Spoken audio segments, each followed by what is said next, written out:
Emma, it's been a while. Hey, are you there? This is my new phone number, so you haven't blocked me, right? Who is this? Oh, come on, it's Randy, you know, your future boyfriend. Randy, I've rejected your confession more times than I can count. And seriously, we haven't seen each other since college. How do you even have the nerve to say something like that? Emma, I've kept you waiting long enough. Let's get married. What? I mean it. Recently, I've finally started earning a decent income. Oh, so you're no longer living the neat lifestyle? Exactly. I worked hard, Emma. And now, with my newfound success, you can finally live your dream as a carefree, stay-at-home wife. Well, I'll admit it's a step forward that you're working now. But you know, I'm already engaged to someone else. Wait, what? Are you serious? Yeah, that's how it is. Sorry. Hold on. What's his salary? What? And does he plan to make you keep working after you're married? If his income is lower than mine and he can't afford to let you be a stay-at-home wife, maybe you should reconsider and marry me instead.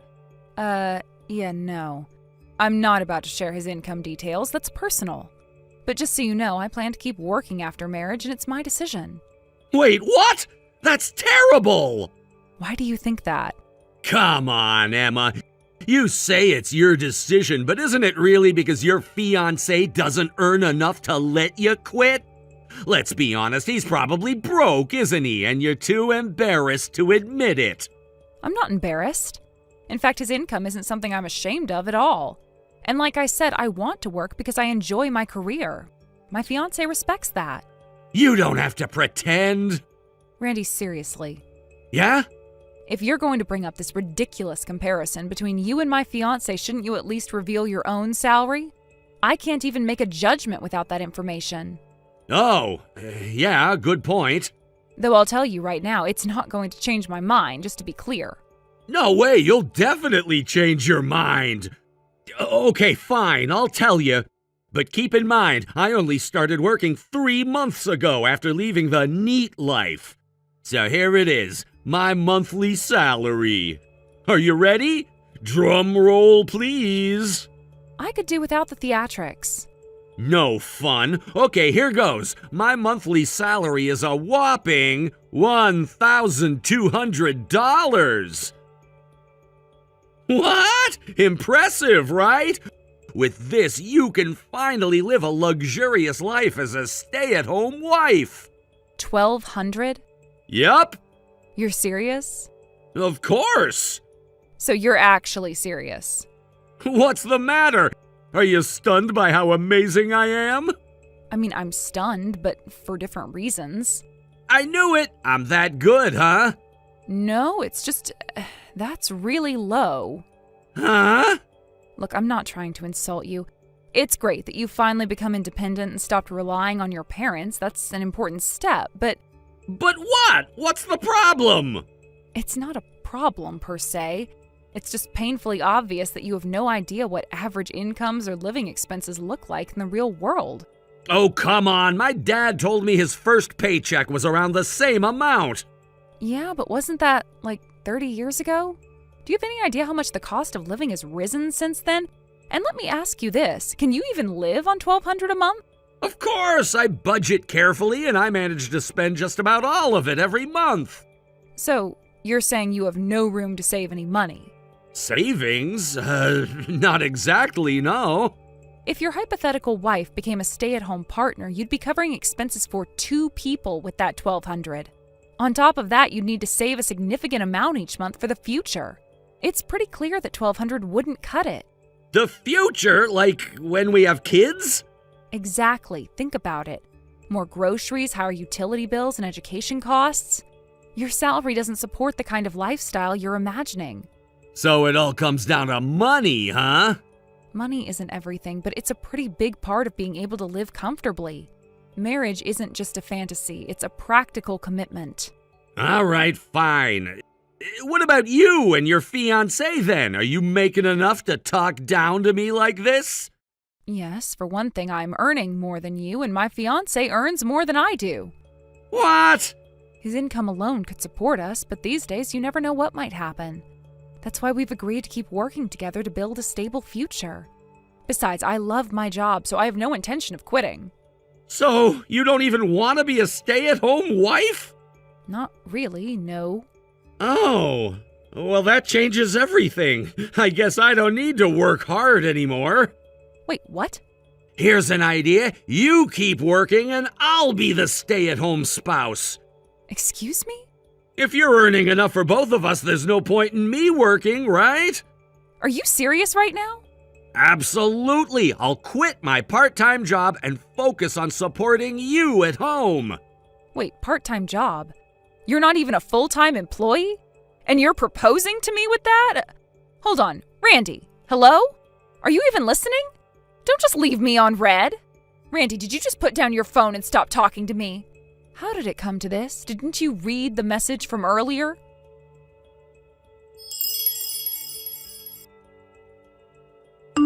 Emma, I just quit my part-time job. I got notifications multiple times after that, but are you really that happy about marrying me? I don't need to read it. I already know what's in your heart. I already know. Read it carefully. Okay, fine. I get it.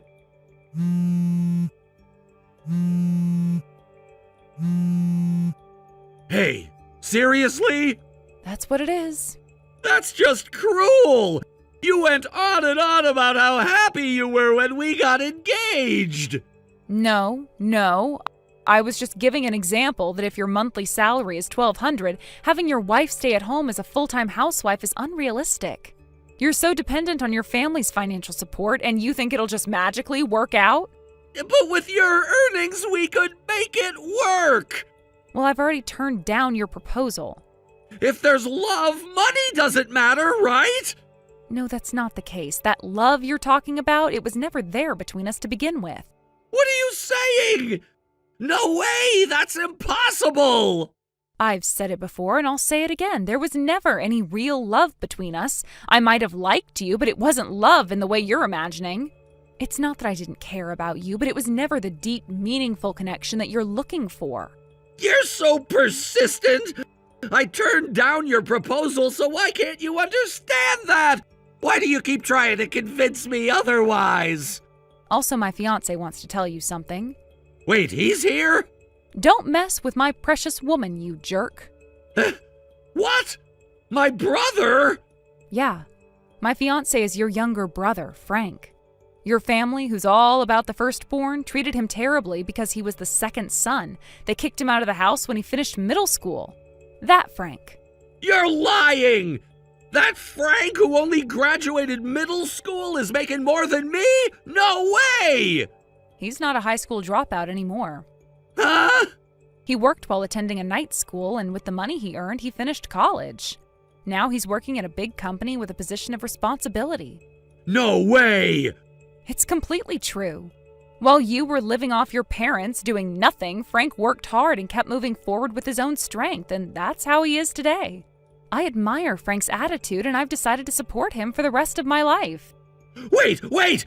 You're being deceived. There's no way! That piece of trash Frank is not good enough to be your husband. I, the firstborn, am clearly better than some useless second son. Don't you agree? You still don't get it, do you?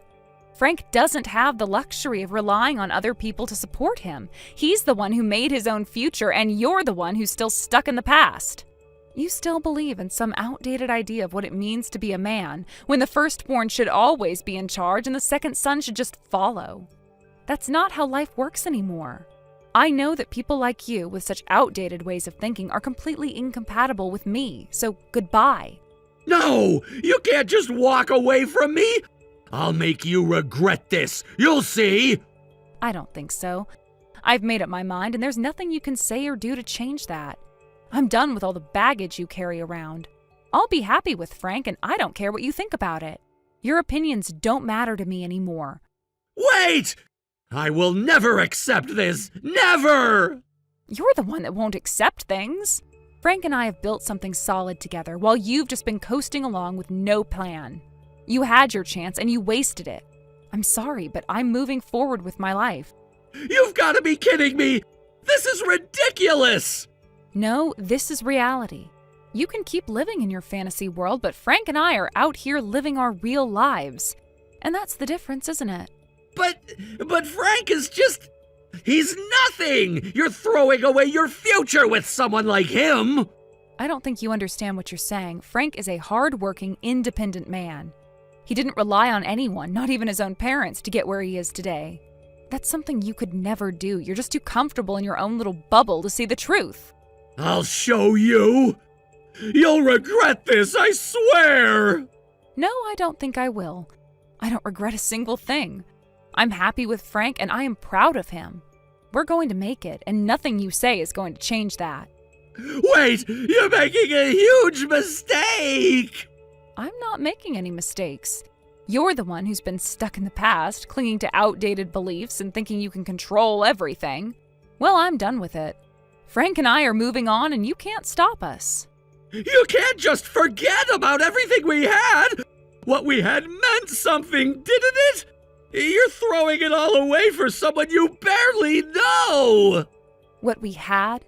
That wasn't love. It was just a series of expectations that I never asked for. You expected me to be someone I'm not, and now you expect me to stay in something that doesn't make sense anymore? But you don't understand. You never did. You're wrong. You're wrong about all of this. You'll realize one day that you made a mistake. Maybe, but I'll be fine, and Frank and I will be happy. It's time for me to live my own life, free from all the burdens you've put on me. You're so cold. This isn't how it's supposed to be. You're supposed to stay with me. It was never supposed to be like this. You created a fantasy world where everything worked out according to your plan, but it never did. Now you have to face the consequences of your own decisions. I can't believe this. You've really made your decision, haven't you? Yes, I've made my decision, and I'm not going back. You can't change it. No one can.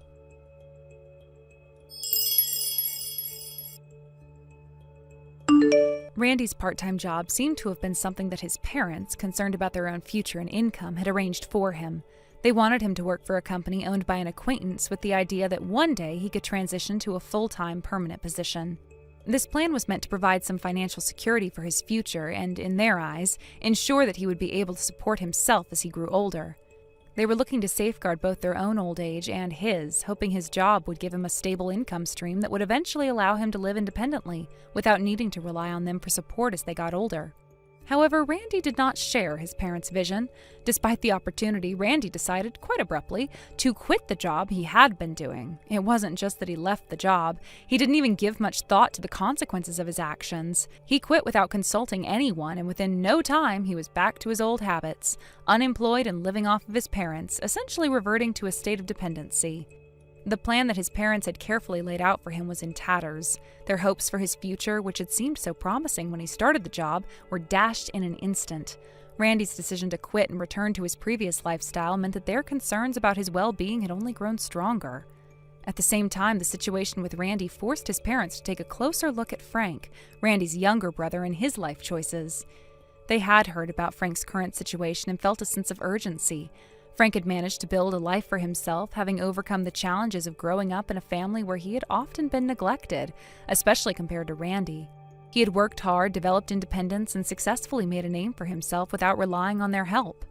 This was something Randy had never been able to do, and their frustration with him grew as they saw Frank's achievements. Seeing how Frank had turned his life around, they turned their attention to him in the hope that he might be the one to help them in their later years. Believing that Frank would be the one to take care of them when they needed it most, Randy's parents showed up at Frank's apartment unannounced. They had not informed Frank of their plans, and their sudden visit seemed to be an attempt to pressure him into offering them the help they desperately needed. However, Frank was one step ahead. A few years earlier, he had made the decision to leave that apartment behind, cutting ties with the people who had not supported him through his struggles. In a deliberate move, Frank had withheld his current address from his parents, so when they arrived at the apartment, it was no longer his home. This turned out to be a fortunate decision for Frank. His parents had no idea where he lived now, and their attempts to track him down proved fruitless. The only means by which they could have contacted Frank was through his cell phone number, but even that had been changed. Frank had severed all forms of communication with his parents, choosing to move forward with his life without them in it. The decision to change his phone number was the final step in completely cutting ties. Frank knew that by doing this, he could move on without the burden of his parents' expectations and demands. It was his way of ensuring that he would not fall into the same pattern of dependency and disappointment that had plagued his relationship with Randy. After making a clean break from his past, Frank eventually settled down, got married, and took on a new surname, Mine. This was a significant change for him, as it symbolized not only his new life, but the fresh start that he had been longing for.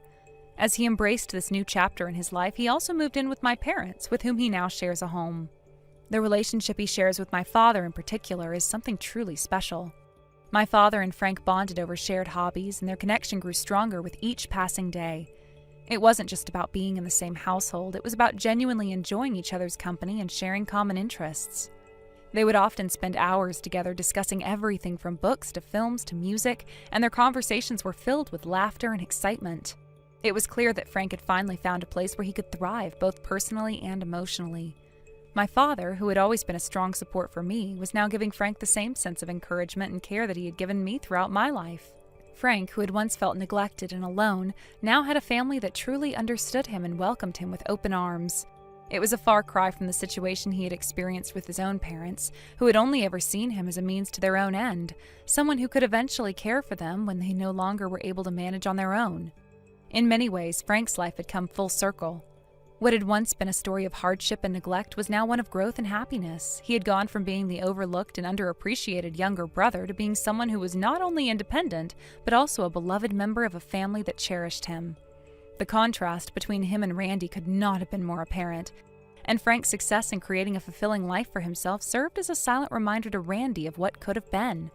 It was a stark reflection of how their paths had diverged. Randy still clinging to his past mistakes and dependence on his parents, and Frank, who had moved on to a brighter future with a supportive family by his side. And as Frank continues to live with my parents, I see him grow even more. It's a life I'm proud to be a part of, watching as he builds a future not just for himself, but as someone who has found a true sense of belonging and peace. The transformation from the lonely, abandoned brother to the happy, engaged man he is today is something I will always hold dear. And I feel fortunate that he's now part of my family. Thank you for watching and listening. We hope you enjoyed the video. Don't forget to like this video and subscribe. Also, feel free to leave a comment about what you thought of the story. We look forward to seeing you at the next story. Lisa, are you available right now? I have something I need to tell you. Oh, Mac? I'm on the train at the moment, so if it's just you texting me, I can reply. What's going on? It's pretty rare for you to contact me at this time of day. I had to leave work early. Something urgent came up and I didn't have a choice. What happened? Are you okay? It's, Hannah. She left the house. Wait, what? Hannah just left? While I was at work, I received a message that made me panic. I ended up leaving work earlier than planned. When I got home, there were divorce papers sitting on the table. On top of that, she left a note saying that my parents already understood and supported her decision about the divorce. What? Are you serious? Yeah, but obviously that wasn't true. I called my parents right away and they completely denied it. They were shocked and said there's no way they would ever support something like that. So I thought it was time for me to contact you about this. I see. Well, that makes sense. It would have been strange if they were actually okay with it. After that, I tried calling Hannah's phone multiple times, but I couldn't get through. She won't answer at all. Since you're at the same company as her, I thought you might have noticed something about her behavior or know what's going on. I'm really sorry, Mac. I actually took the afternoon off today, so I wasn't in the office. I see. Could you try messaging her for me then? I could, but I'm not exactly close with Hannah, right? We're in completely different departments and we hardly interact even when I'm at work. To be honest, I'm not sure she'd even respond if I reached out. That's fine. I just need to know anything at all. Even if it's small, her mood, her reaction, anything. Please let me know if you manage to get in touch with her. All right, I'll give it a try.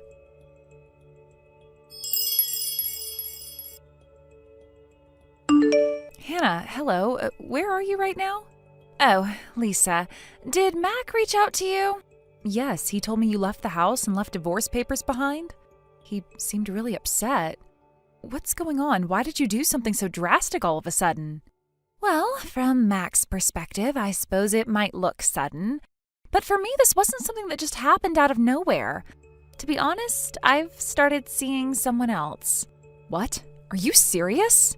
Yes, I know what you're thinking. I can guess exactly what's going through your mind right now. But let me make one thing perfectly clear. I haven't taken things too far with him. There's nothing physical going on between us yet. I'm very aware of the boundaries I need to respect. Then why? Because I don't want to drag him into something messy.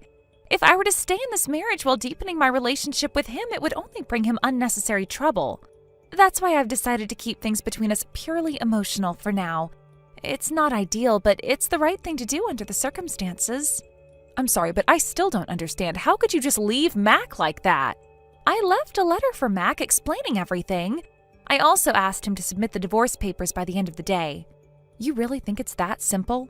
Divorce isn't something you can decide and settle in a single day. I know it's complicated, but I've made up my mind. I'm hoping that Mac will understand eventually. Honestly, I know this will be uncomfortable for you two since we work together. I hope it won't make things awkward between us. If you could continue treating me the same way at work, I'd really appreciate it. Hannah, I think you owe Mac a proper explanation. Don't you think you should sit down and talk to him face to face before making such a life-changing decision? Lisa, I know you're just trying to help, but having a conversation with Mac isn't going to change anything. My decision is final. As far as I'm concerned, when the clock strikes midnight tonight, I'll be single again. And once that happens, I'll be free to truly be with him. Hannah, you can't be serious. Divorce isn't something you can just push through in a single day because you've decided you're done. It's far more complicated than that. Lisa, you're still single. Of course you wouldn't understand the complexities of marriage and what I'm going through. I don't expect you to. Anyway, I really need to get going. He's waiting for me. Hannah, wait, please, just listen for a moment.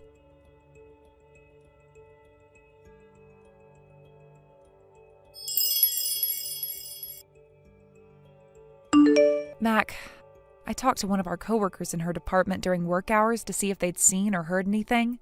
Apparently, she didn't show up to work today. After that, I sent her a message, and luckily she responded, so we ended up talking. Really? What did she say? What's going on? Well, it's a bit complicated. I'll try to explain it, but honestly, it felt like one of those situations where you just think, oh no, this is bad. What do you mean by that? What did she tell you? She mentioned that she's seeing someone else. She said that to you? Yeah, I'll send you a screenshot of our conversation later so you can see the exact wording, but from what she said, it sounds like things haven't gone too far yet. She told me that she's been holding back because she knows that it would cause a lot of trouble if they crossed any serious lines right now. I see. So she's trying to rationalize it? Either way, it's still cheating, isn't it? Exactly. I mean, there's no way around that. It's definitely a betrayal. But there's something that's been bothering me. I can't help but feel like there might be more to this, or maybe less, depending on how you look at it. What do you mean, more or less? It's hard to explain. This is just my gut feeling, so please don't take it as absolute, but I'm not entirely convinced that Hannah's actually cheating in the way you're thinking. What? What do you mean by that? Okay, so during our conversation, she kept going on about how this other relationship is all about a connection of the heart for now. And honestly, the way she said it struck me as odd.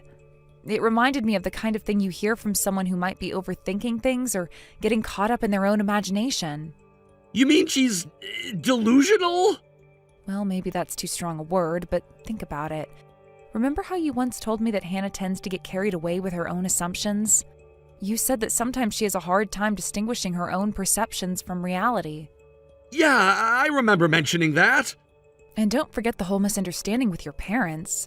She thought they were on board with her decision to leave, but when you talked to them, it turns out they had no idea what she was talking about. That was a pretty big leap on her part, don't you think? You're right.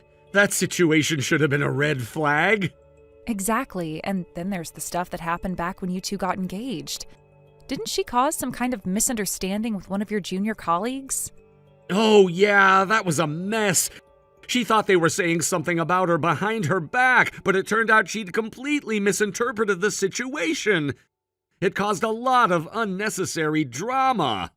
Right, so this might be another case of her jumping to conclusions or getting swept up in her own ideas. At work, too. What about at work? Go ahead, you can tell me. Well, Hannah has this reputation among some of the staff. People have told me that she seems to think she's more attractive or desirable than she really is. It's caused some awkward situations.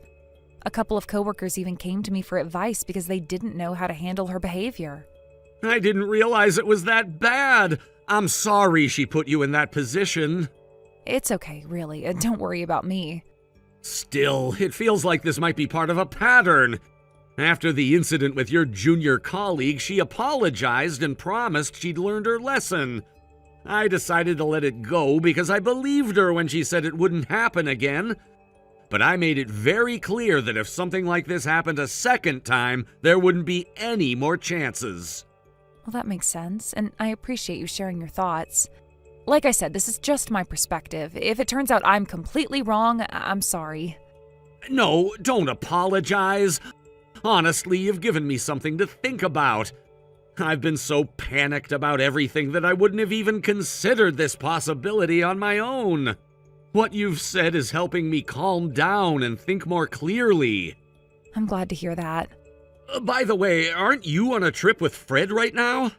Oh, yeah, Fred had a business trip earlier this week and it just ended today. After he finished work, we met up here. We're planning on spending the weekend sightseeing together. I see. I'm sorry for dragging you into this when you're supposed to be relaxing. I completely forgot you were away when I reached out. Fred doesn't seem annoyed by all this, does he? No, not at all. Don't worry about it. Fred works with us, so he knows how complicated things can get. He's been really understanding about the whole situation. If anything else comes up, don't hesitate to contact me, okay? Thank you. I really appreciate it, and please tell Fred I said hi. I will, and Mac, try to stay calm, okay? I'll do my best. Thanks, Lisa.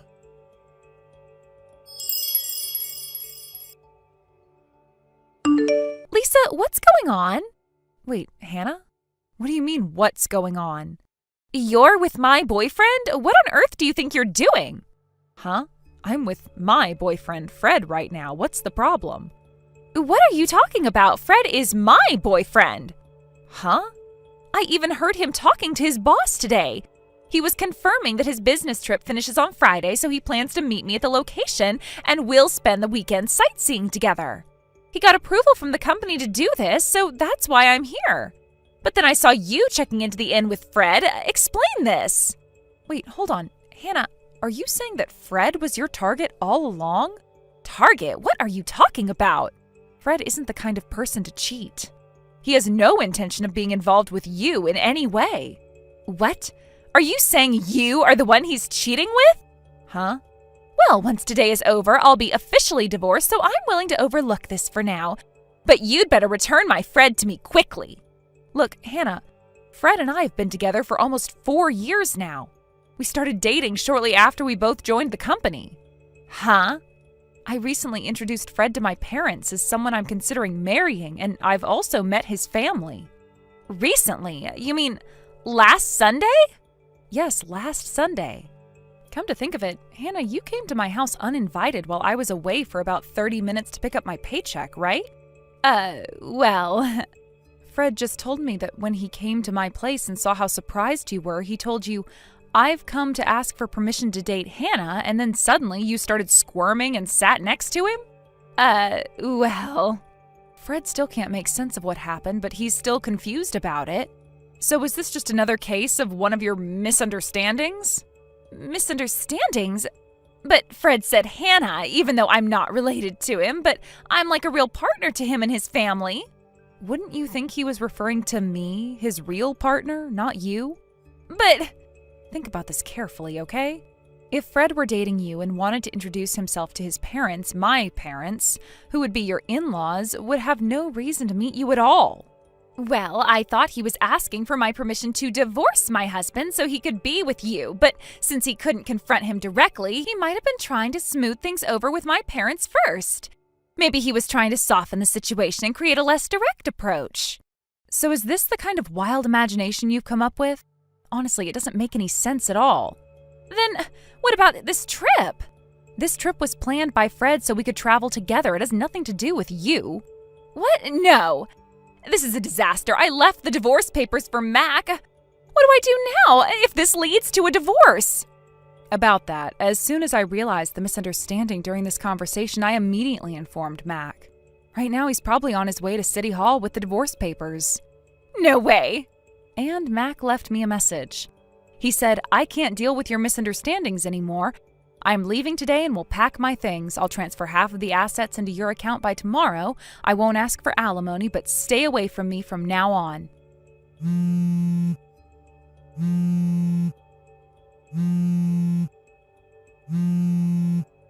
Lisa, pick up. I can't reach Mac's phone. He probably blocked you. What? No, stop it. I'm really sorry, but Fred and I both find your advances unwelcome.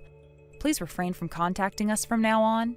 No, you're telling me to stay away after all I've done for you? What have you done for me, Lisa? Tell me, what exactly have you done? I've always been there for you when you were struggling with Mac, when you were unsure about your decisions. I was the one who offered advice. I always listened, didn't I? You came to me for help when you had doubts. How can you just throw all that away? This isn't about what you did for me. It's about what's right and what's happening now. You've crossed a line, Lisa. You've betrayed my trust and gone behind my back. Betrayed your trust? Are you serious? You were the one who was always indecisive. You couldn't even make a decision on whether or not to stay with Mac. You kept asking me for advice, but now you're acting like you've got everything figured out. This is ridiculous. I figured it out now. I know what I want, and it's not someone who undermines me or tries to manipulate me. Manipulate? What are you talking about? I have never manipulated you. I've always tried to help you. If I didn't care about you, I would have walked away a long time ago. But no, I stayed because I thought you needed someone to lean on. Well, guess what? I don't need you anymore. I may still have Fred. I don't need someone who treats me like a backup plan, someone who makes my life harder just because they don't know what they want. You think Fred is the answer to everything? You think he's the one who's going to fix all your problems? Well, that's never going to happen because as you've seen, he is done with you. I know Fred. He's real. He's been with me through thick and thin. Unlike you, he doesn't cause drama every time something goes wrong. So I'm positive he's not answering my calls because he's really busy with something else. All right, Hannah, say whatever you'd like about Fred and I, but just know that if you continue to try and call and text us, we're going to block you just like Mac. Now, please stop texting me.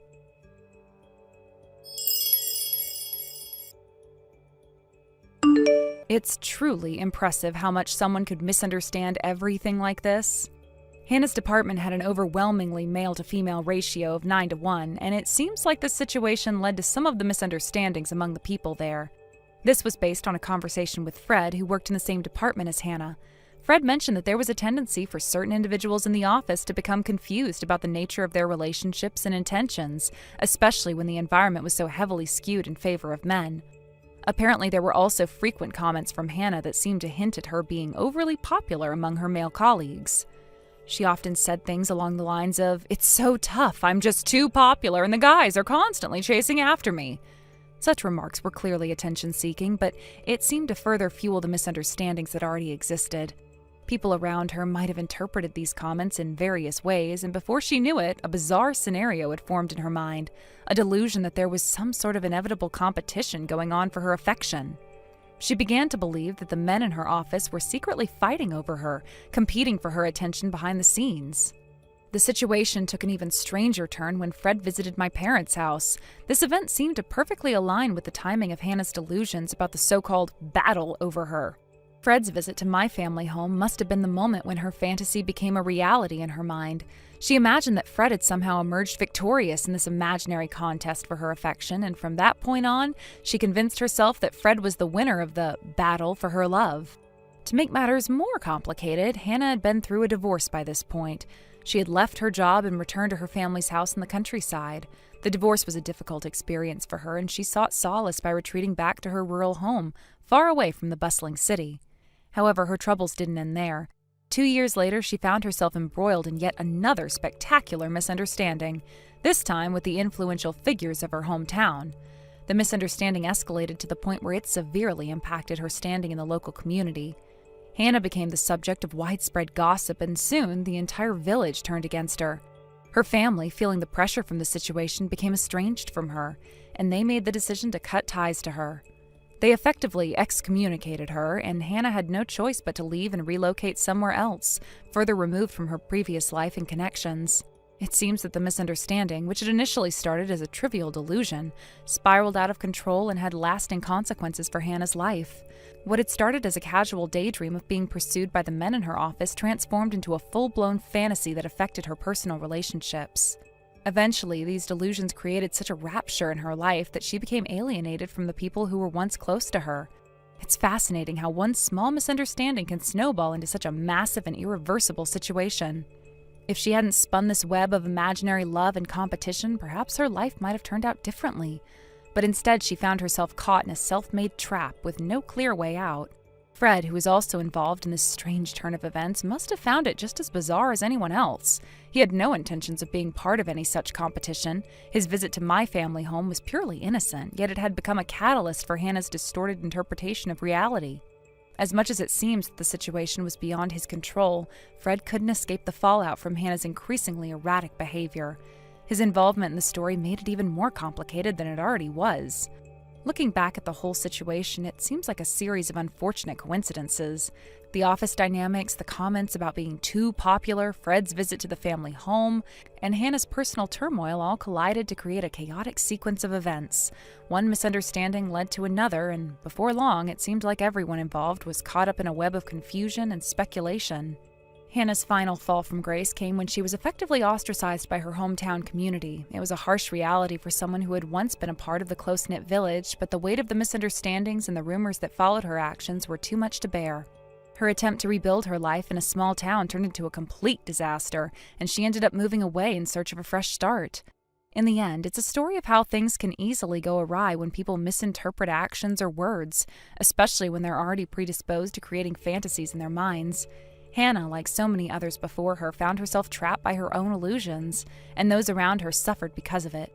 Fred, for his part, might never have understood the full extent of the role he played in this bizarre turn of events, but it was clear that his simple visit to my family home had inadvertently become the spark that ignited Hannah's delusions.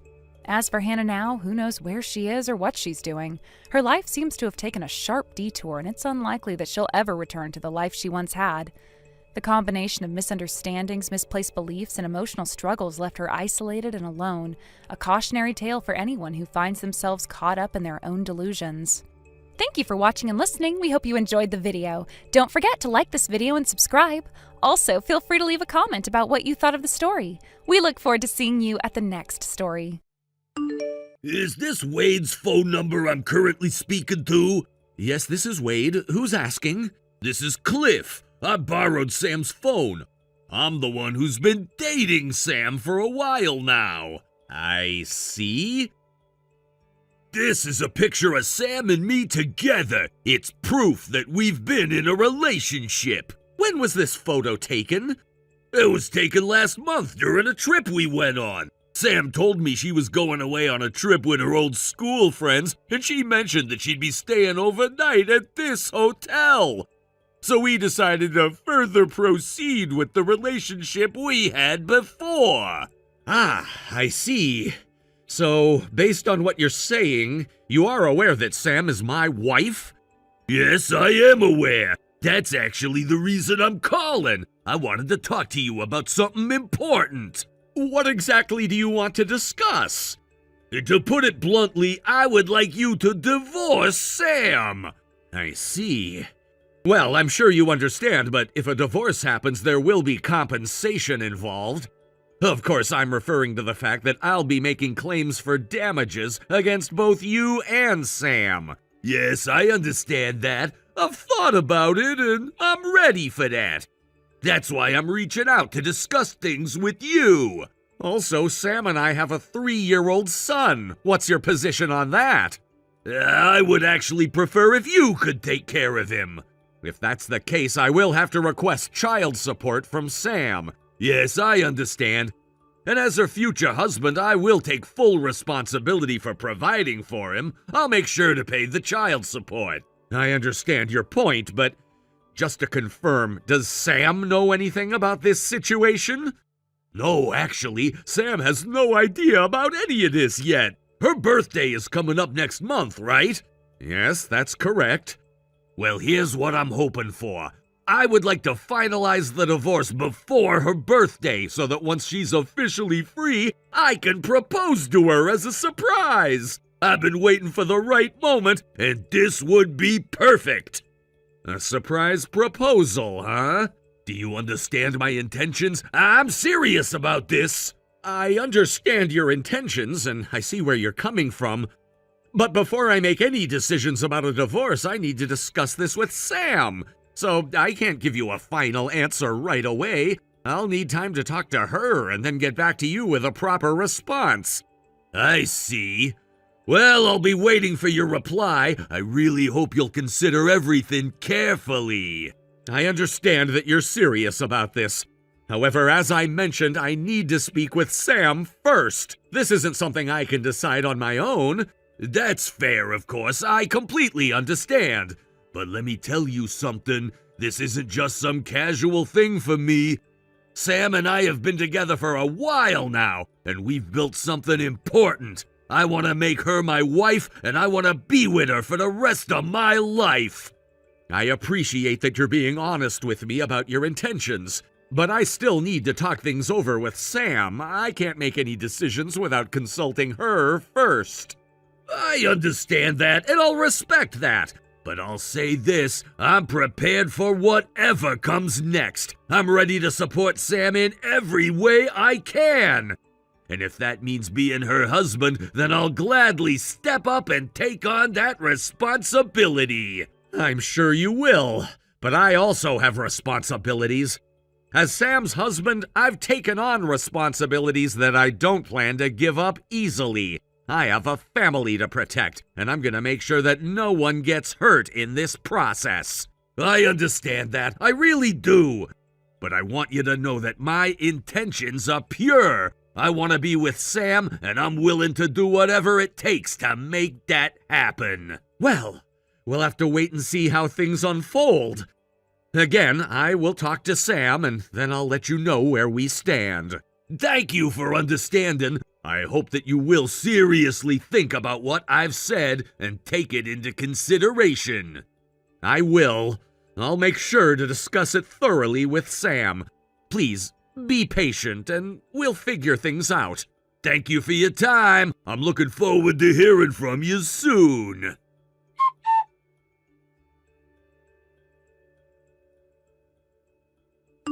Sam, where are you right now?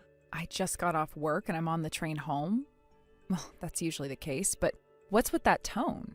I got a message from a man named Cliff earlier today. Cliff? He says he's your affair partner? So what's going to happen?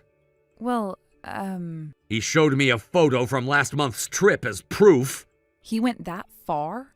I was planning to wait and decide after hearing your side of things, but based on your reaction, I guess I can assume that what Cliff says is true?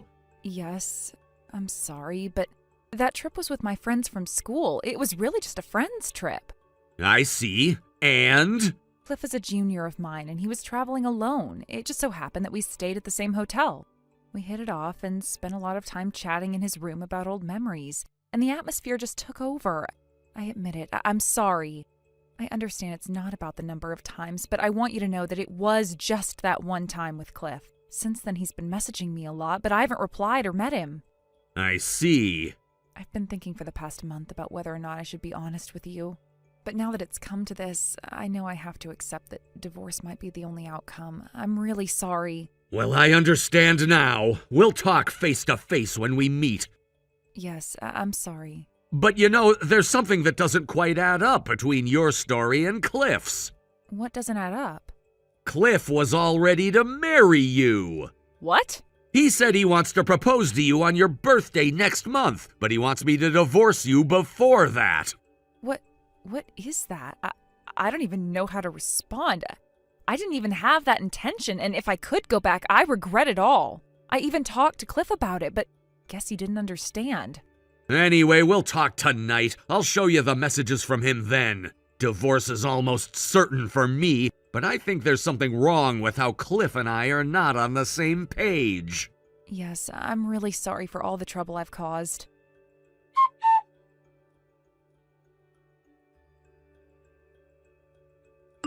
Wade, what do you mean by this? Cliff, it's a pleasure to speak with you. I had Sam contact you, and this is the situation. We are proceeding with the divorce, but Sam has absolutely no intention of marrying you. Why did you have to talk about the surprise? What? The surprise proposal. It was supposed to be a surprise. You can't just bring up the divorce without mentioning me at all. Cliff, are you aware of your position right now? Of course! That's why I'm offering to pay both the alimony and the child support for your son. I'm fully taking responsibility for all of that. However, the issue is that Sam, the person involved, says she considers the whole situation a mistake. She wants to make amends to both me and our son, so she's willing to take care of the alimony and child support herself. She plans to pay from her own money. Understood, then let's do this. What are you suggesting? I'll double the alimony that we initially discussed. How does $600 sound? What? It feels a bit strange to be offering money as compensation for Sam, but there's no choice, right? Wait, hold on. $600? Are you serious? Is that not enough? Fine, let's raise it to $800. Hold on a second. Oh, and we shouldn't forget the child support. So the total amount for both alimony and child support will be $900. Wait. I'm offering such a generous amount that I'm sure Sam will accept it without hesitation. Cliff, let me explain something. Yes? Have you done any research on the typical amounts for alimony and child support? Typical amount? I'm not a professional, so I won't specify an exact amount, but since it was a one-time affair, it will likely be far less than a long-term affair. However, I can tell you that you should expect the number to be 1 digit higher than what you're anticipating. What? So, 900? No, it's the opposite. I've heard that the typical amount could be in the hundreds of thousands of dollars. What? In fact, if it had been a long-term affair, the total could even reach several $100,000. That's completely absurd! As for child support, the typical range seems to be between $200 and $400 per month. That much? Well, Sam has no intention of marrying you, and she plans to take care of the payments herself. You only need to worry about paying the alimony. There's no way that's possible! Huh? It's ridiculous to be asked for such a huge sum of money when it's just a matter of two people who love each other and are meant to be together. You're trying to take advantage of me, aren't you? Or is this some sort of revenge for me taking Sam away from you? Is that really how you see it? Well, isn't it obvious? Sam and I confirmed our love for each other that night. We were meant to be together. She can't possibly mean what she's saying about not wanting to marry me. I'm sure you're forcing her to say that. Please, let Sam go and set her free from this situation. And as for alimony and child support, I'll settle for a total of $500. I keep telling you, the numbers are completely off. You're trying to punish me by demanding such an unreasonable amount of money. Fine, this is my final offer. This is impossible. We're not getting anywhere with this conversation. Continuing to text about this will just waste time. I'm hiring a lawyer. What? For now, please stop contacting me or Sam directly. Sam has already blocked you, I believe. What? That can't be right!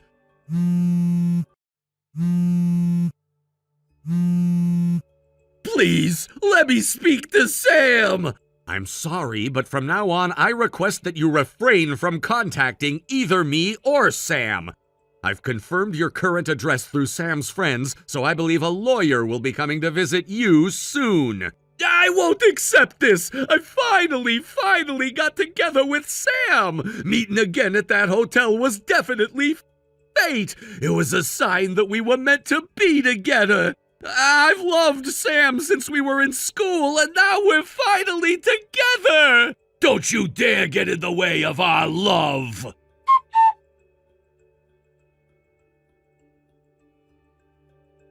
After the divorce from Sam, I was granted custody of our son.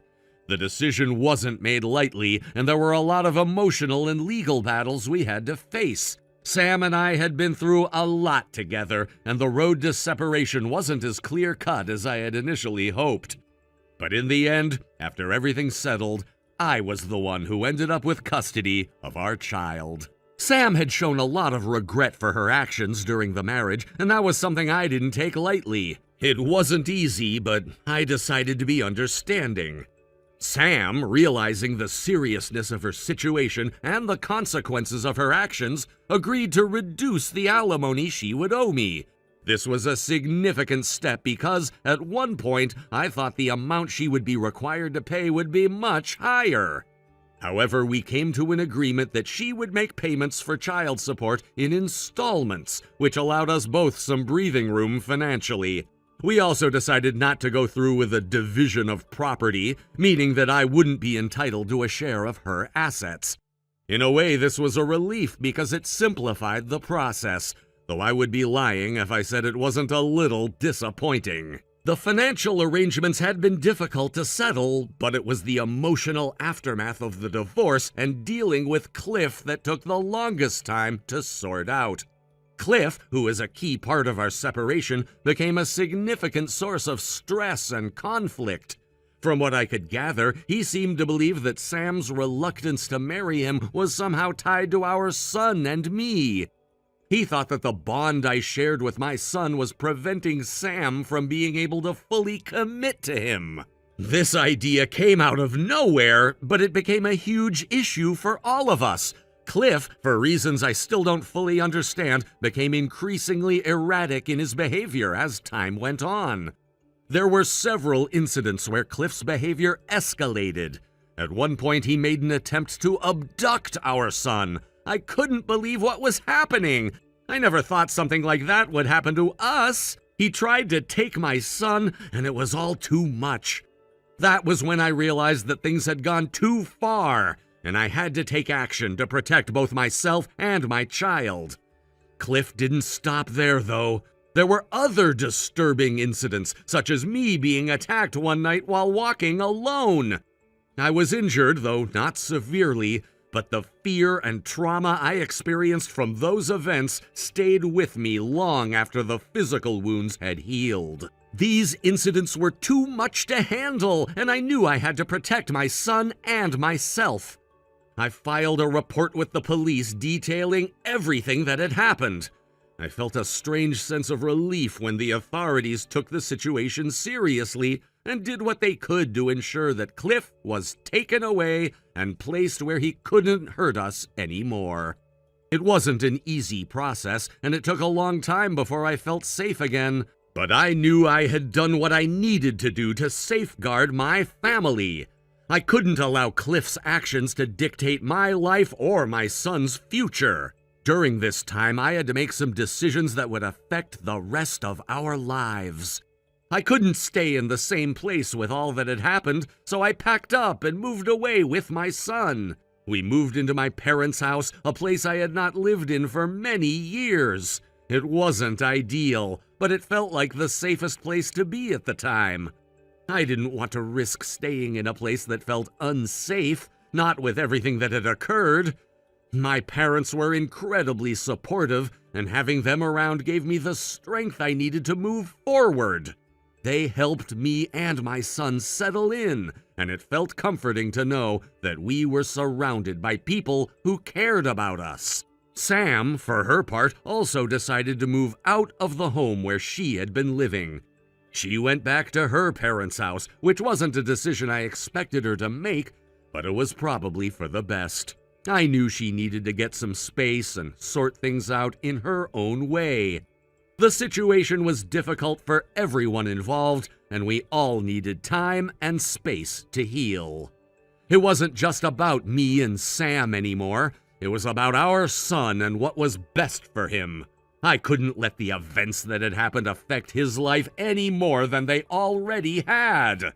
Now, our relationship with Sam is limited to being co-parents. We only contact each other when necessary, and it's all about our son. That's all that matters.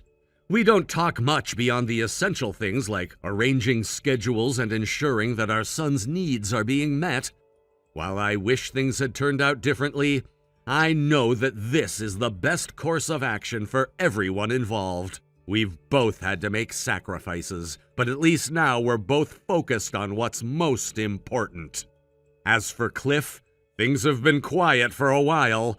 I'm not sure what happened with him after everything ended, but I know that I did what I could to keep him away from my family. His parents, who were probably just as shocked by his actions as I was, reached out through their lawyer to apologize for the way things unfolded.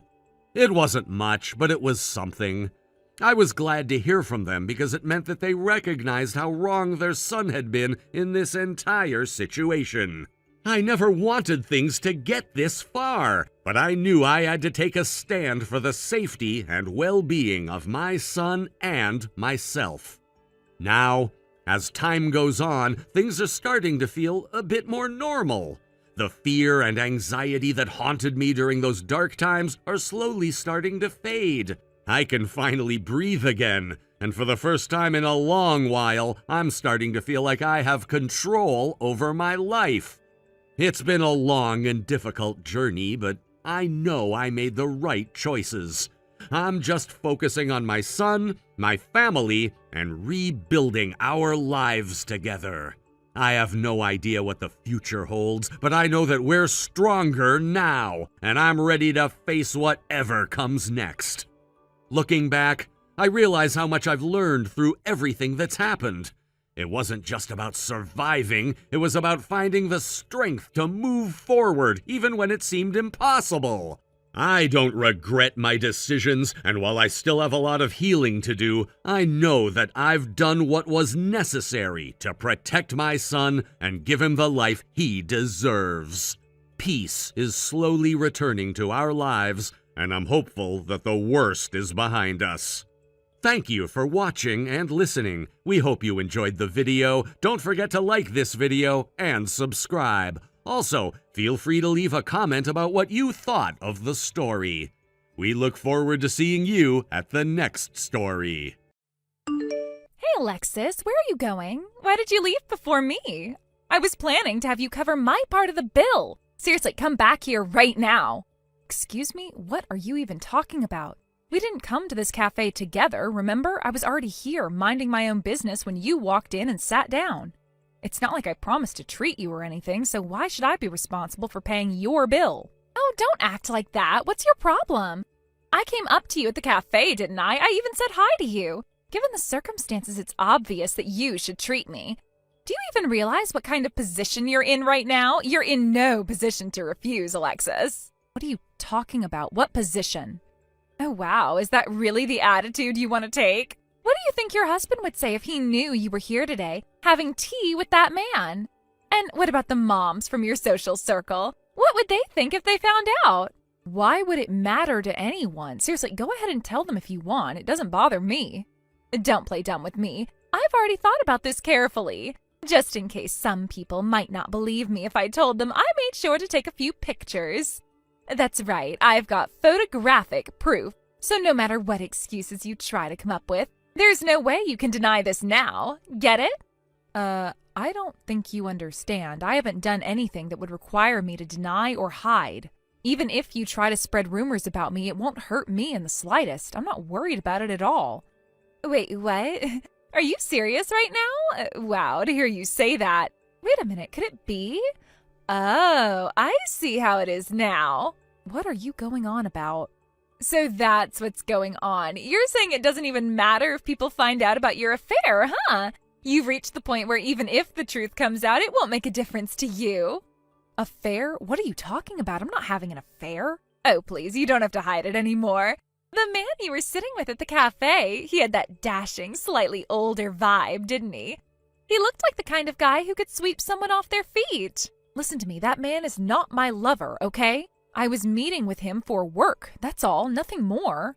Oh, sure, work, huh? That's such a typical excuse. You really expect me to buy that? I'm serious. Can you please just listen to what I'm saying for once? You're not even giving me a chance to explain. This isn't a conversation anymore. You're just talking over me at this point. But anyway, let's not dwell on that for too long. Your husband, his family runs a company, doesn't he? And your child is a girl, right? So if I were to marry your husband, that would automatically make my son Russell the heir to their family business, wouldn't it? Holly, what are you even talking about? Oh, it's all starting to make sense now. I should probably start preparing my divorce papers. Wait, hold on. What? Where is this coming from? Oh, I haven't mentioned this before, have I? Actually, my marriage has been on shaky ground for a while now. Divorce has come up as a possibility, but I've been hesitant to move forward because of financial concerns. But now this is my golden opportunity. If I marry your husband, not only will I have financial stability, but I'll also be stepping up in life. It's like hitting the jackpot. Holly, seriously, stop and listen to me. Oh, and about the cafe bill, don't worry about it. I'll pay for it myself. Holly, listen. The person I was having tea with earlier isn't some secret lover. He's the owner of that cafe. I work as a web designer and he hired me to redesign the cafe's website. That's why we were meeting, to discuss the project. As for why we were sitting in the customer area, there's a very practical reason for that. I wanted to experience the cafe's atmosphere firsthand so I could incorporate it into the website design. That's all there is to it. Nothing personal, nothing inappropriate. And let me just say this, Holly. Even if, hypothetically speaking, I were to get divorced, which, let me be clear, I am not planning to, what makes you think you'd automatically become my husband's new wife? Do you really think relationships work like that? You're skipping over so many steps here, falling in love, building trust, forming a connection. It's not some automatic process. Holly, are you even listening? Hello?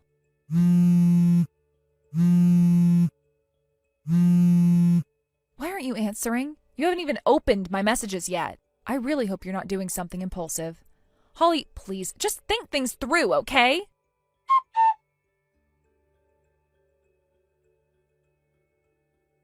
Oh my, I was wondering why there were so many missed calls. Oh, so that's what this is about. Holly, finally, you've read the messages. So the man I thought was your affair partner turns out to be the cafe owner. Got it. It looks like I jumped to conclusions. My mistake. But, well, that's just a minor detail now, isn't it? It's not a minor detail at all. Even if you and your husband are discussing divorce, filing the divorce papers just because you assume you'll end up marrying someone you're not even in a relationship with is absurd. It's unthinkable. Honestly, it's a massive nuisance for me, so please stop this nonsense. Oh, about that. You know that process of falling in love thing? Well, I've already taken care of that step. Taken care of it? What are you talking about? Exactly what I said. Your husband has been head over heels for me for ages now. What? It all started last year during the kindergarten sports day. We both fell in love at first sight. Every time we crossed paths during drop-offs or pickups, we'd silently communicate with our eyes. It was like we understood each other on a deeper level. The clincher, though, was during the Christmas party. Even though we were seated far apart, we kept exchanging longing glances. I've been ready and waiting for him to confess to me ever since then. So really, this whole situation couldn't have come at a better time. Thank you, Alexis, for deciding to go through with the divorce. Let me stop you right there and correct something. Huh? Correct what? My husband has told me multiple times. Whenever I feel someone staring at me and turn around, it's always Holly glaring at me. Did I do something wrong? What? The fact that he would say something like that to me proves beyond a shadow of a doubt that he does not and has never had romantic feelings for you. Wait. What? Also, Holly, let's take a moment to really think this through, shall we? The reason you thought Alexis and her husband are getting a divorce was entirely based on your assumption that I was having an affair, wasn't it? But I wasn't having an affair. That means there's no actual reason for my husband and me to get a divorce, isn't that right? Wait, hold on. No way. Oh, but still, meeting one-on-one with the cafe owner is super suspicious. My husband was with me at the cafe, sitting at the next table the whole time. What? The cafe job was actually a referral from my husband. It was my first meeting with the owner, so my husband and I went together. When the web design meeting started, my husband, who doesn't know much about that field, sat at the next table enjoying tea while waiting for me to finish the discussion. This can't be happening. So, Holly, I don't know what's going on between you and your husband that led to talks of divorce, but there is absolutely no chance of me and my husband splitting up, which means you definitely cannot marry my husband. As I said earlier, please don't act rashly, okay? It's already too late. Wait, what? I already submitted the divorce papers earlier. What? Now I'm back to having to pay alimony. I was planning to rely on your husband's income after marrying him, and now everything is ruined. Everything. Ah, so you were the one being asked to pay alimony. Do something! I mean, this is entirely your problem, not mine, right? You're my friend! Holly, let me lay it out for you. You jumped to the conclusion that I was having an affair. You assumed my husband had feelings for you. Then you built on those assumptions, adding layers of misunderstanding and delusion. Finally, you've somehow ended up blaming me for your divorce, saying it's my fault. It's because you did something misleading, like having a business meeting in a cafe.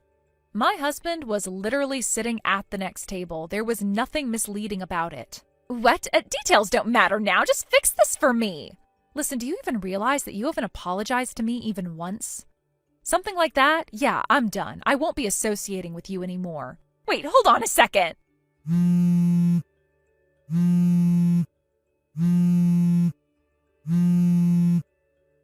sorry. See, I apologized. Now please respond. Too late. Goodbye.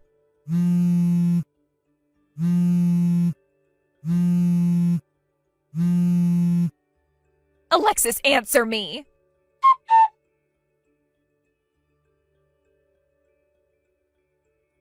I don't even know what to say anymore. It seems that the primary reason behind Holly's divorce from her husband stems from a shocking revelation. Russell's father isn't actually the man everyone assumed him to be. Instead, it turns out he's a completely different person.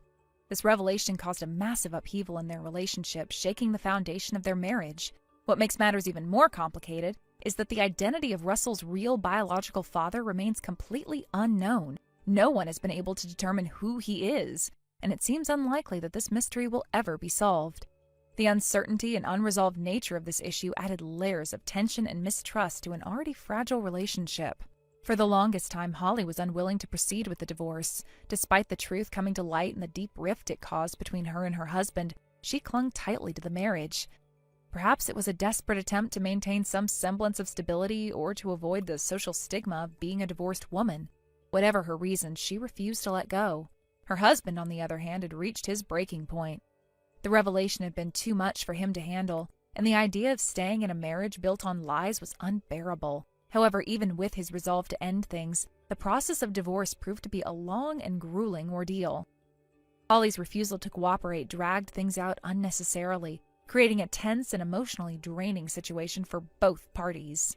At some point, Holly's husband, exhausted and resigned, decided that he had no choice but to accept the fallout of this situation, even if it meant enduring significant emotional and financial strain. He had described it as bracing himself for a dramatic downturn in his life, fully prepared to face the hardships that would come with leaving the marriage. Just when he had steeled himself for this challenging journey, an unexpected incident occurred that seemed to simplify everything. The details of this incident remain unclear, but whatever it was, it acted as a catalyst for the divorce to be finalized swiftly. What had once seemed like an insurmountable hurdle suddenly became a relatively smooth and straightforward process. In a bizarre twist, Holly's now ex-husband actually went out of his way to express gratitude for the situation. He reached out to the person indirectly involved in the incident and said something along the lines of, "I imagine this must have been a bother for you, but it truly helped me out." The absurdity of this statement is hard to overstate.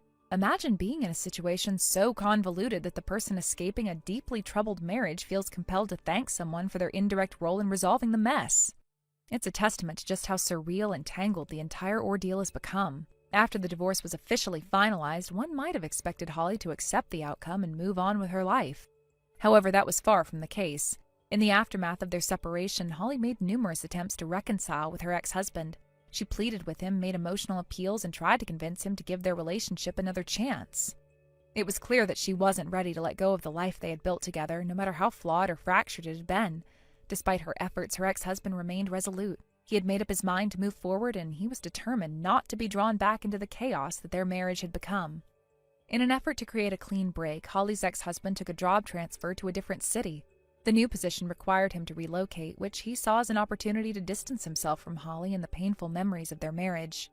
He moved back to his hometown, cutting off direct contact with her entirely. Holly was left with no address or phone number to reach him, making it impossible for her to continue her attempts at reconciliation. In essence, he disappeared from her life completely, leaving her to pick up the pieces on her own. Now, all communication between Holly and her ex-husband is conducted through lawyers. These interactions are focused primarily on matters related to alimony and other financial settlements that arose from their divorce. The negotiations have been drawn out and contentious, with both sides struggling to reach an agreement that satisfies their respective needs and obligations. It's a complicated and emotionally charged process, further exacerbated by the lingering resentment and unresolved issues between them. Not too long ago, I happened to see Holly in passing. The sight of her was striking. She looked completely worn out, as if the weight of everything she had been through had taken a severe toll on her.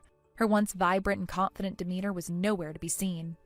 Instead, she appeared gaunt and frail, her face pale and her cheeks hollow.